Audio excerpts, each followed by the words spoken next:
Hello friends, welcome to JavaEE JPA tutorial. We are exploring the merge method and now we are at the final part of the code change. So here we will implement our Servlet layer, which will parse the input from the submitted form, talks to the bean layer, gets the action done, and reports back to the browser using JSP file.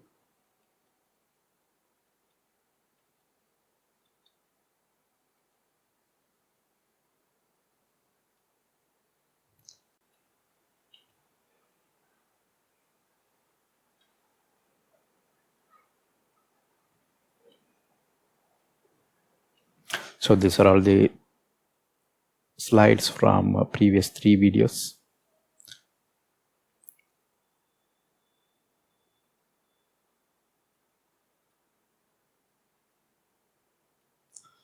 So in the last video, we implemented these 2 bean methods that we are going to use now in our Servlet.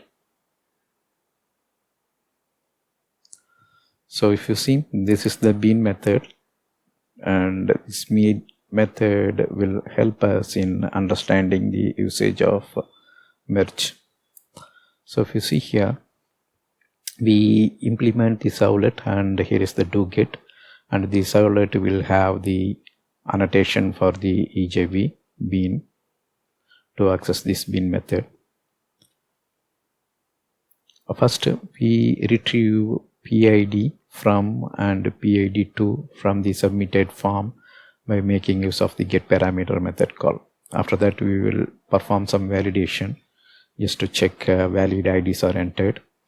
Then we are converting both the ID from ID as well as a toID to integer form.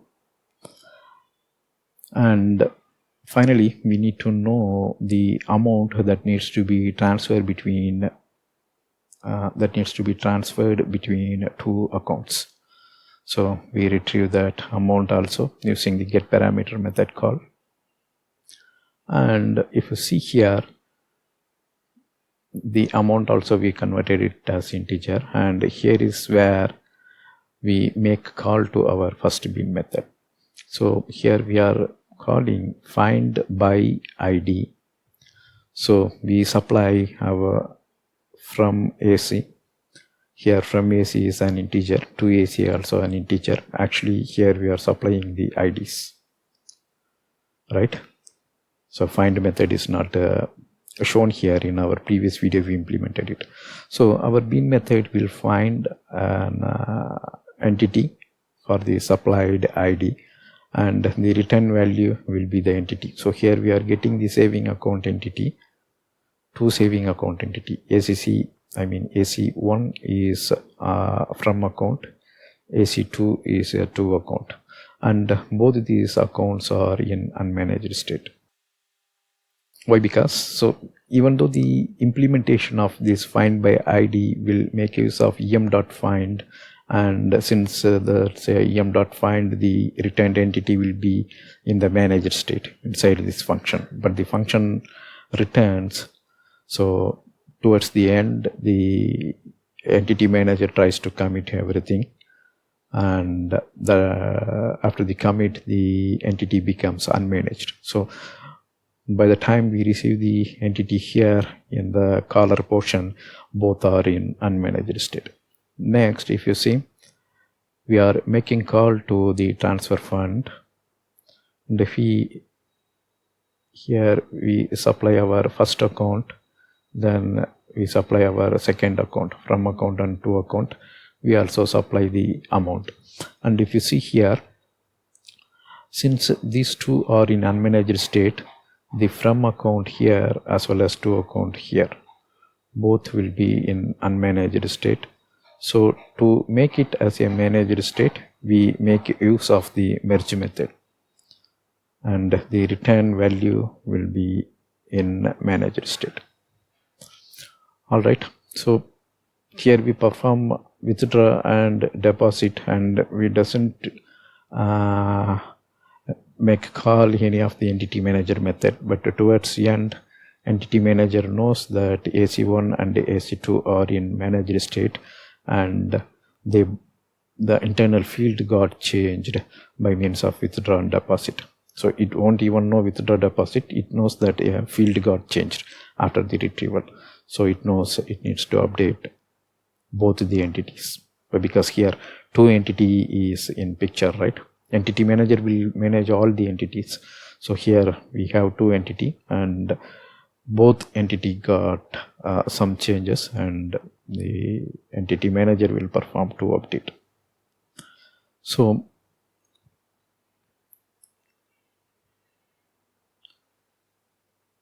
next, we set action as fund transfer, and we know that in JSP file we will check this fund transfer and give a specific message to the user. So this part you already know. So here if you see, we are creating a request dispatcher, then we are making forward. We saw this multiple times in our previous sub-series videos. So that's the logic here. Flow, if you see, here is our HTML form. HTML form supplies data to our servlet.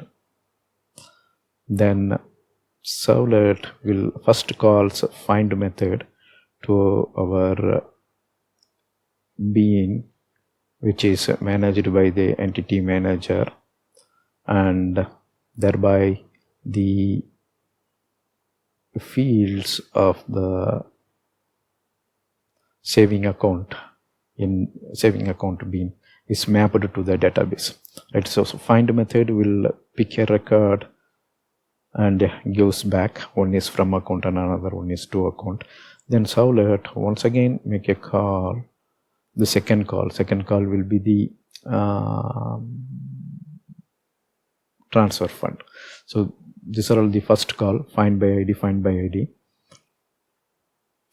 IDs are given and records are written. Here inside it will be treated as a two entity. The entity will be managed. Once it is returned, the entity becomes unmanaged, and we supply both the entities using the transfer fund method. These are all the outgoing ones. So the incoming entities are initially in the unmanaged state, and using the merge method we return another entity. Those will be in the managed state. So if you see here inside this fund transfer context, we have a 4 entity in picture: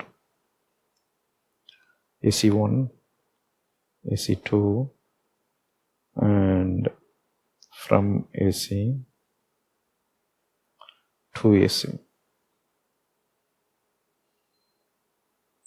So these two entities are in unmanaged state, and it will be in unmanaged state throughout here. But what happens using the merge, we retrieve a database record, and we call that AC1 and AC2. Both are in managed state. And here if you see here in the client doesn't make any change to account 1 and account 2. But if it makes change to account 1 and account 2, and when the merge happens, the data will be retrieved, then content will be copied here, whatever change we performed here. That's all. Hope it will make you understand what is the use of a merge method. Merge method will merge the unmanaged entity with the database record, and managed entity will be returned as a new entity, and we can use those new entity to perform field modification, and the entity manager towards the end will take the necessary action doing the update. Alright, now it's demo time. We will go ahead and implement our servlet. So here is our projects. Bean client. This is the EAR project, enterprise application project, web application, and all the entities are managed here. Now we need to implement servlet, so I'm expanding web project, dynamic web application, and choosing new Servlet. And if you don't see Servlet, go to other and type Servlet here.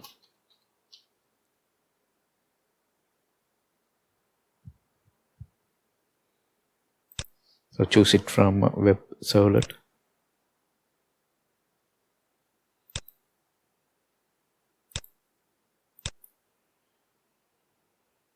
Then class name, I'm giving it as a fund transfer.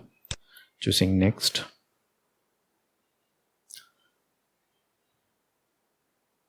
Choosing next here. And we want to use only the do get method. Do post we don't want at this moment. And here I'm clicking finish. We'll do the cleanup.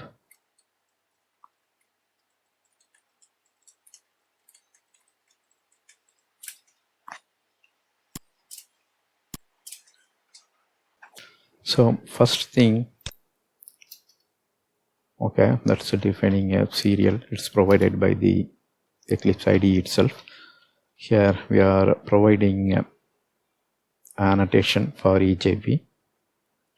So we are importing this annotation from javax.ejp. Then saving account being remote, we are importing it from tube.coding example stateless bean. Save it. So the code was already explained in the PowerPoint slide, and if you see, we just implemented it. And saving account, we need to resolve it. Import saving account tube.coding example.jpa.entity. Import it from coding example JPA entity.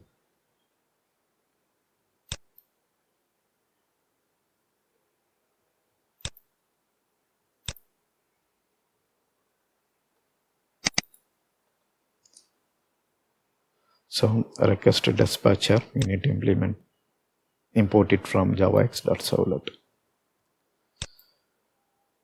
Now we'll try to publish it, and if we get any error, then we will provide our JPA saving account a reference to our EJB web. Let's see how it works. So here we are starting it.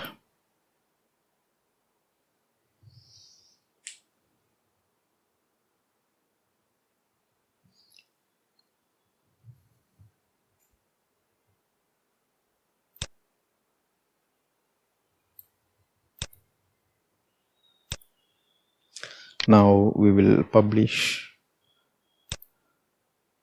EJB EAR, and this contains everything including our JPA saving account.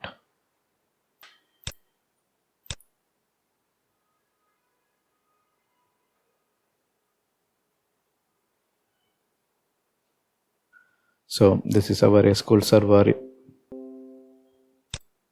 So this is our SQL server instance, and here we have our savings account, and here are the columns. So let's see what are all the data.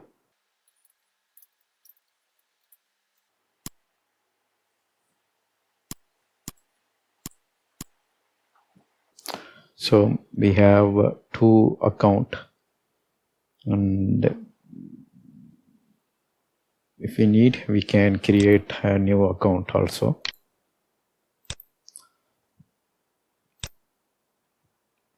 Now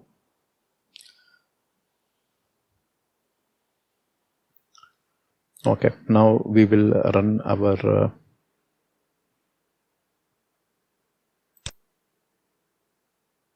fund transfer HTML, or we can launch it from the home page.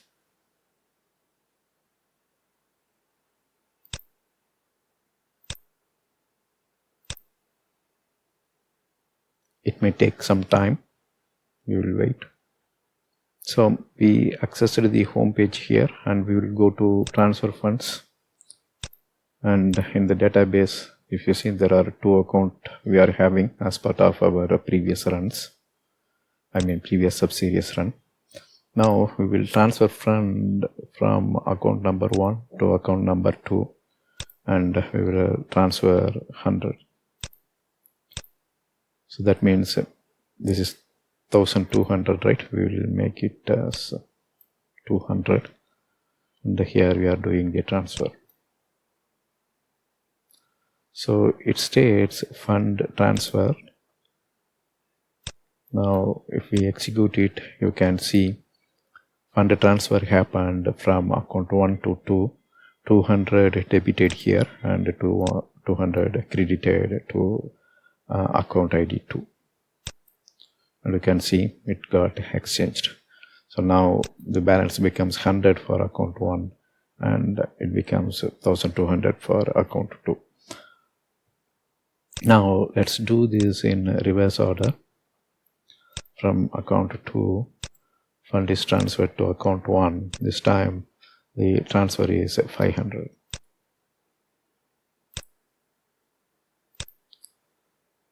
So that's all here. The sub-series made you understand merge method. Now we will stop the published application, remove it, and it's undeployed. Now we'll go to server and we will stop the server.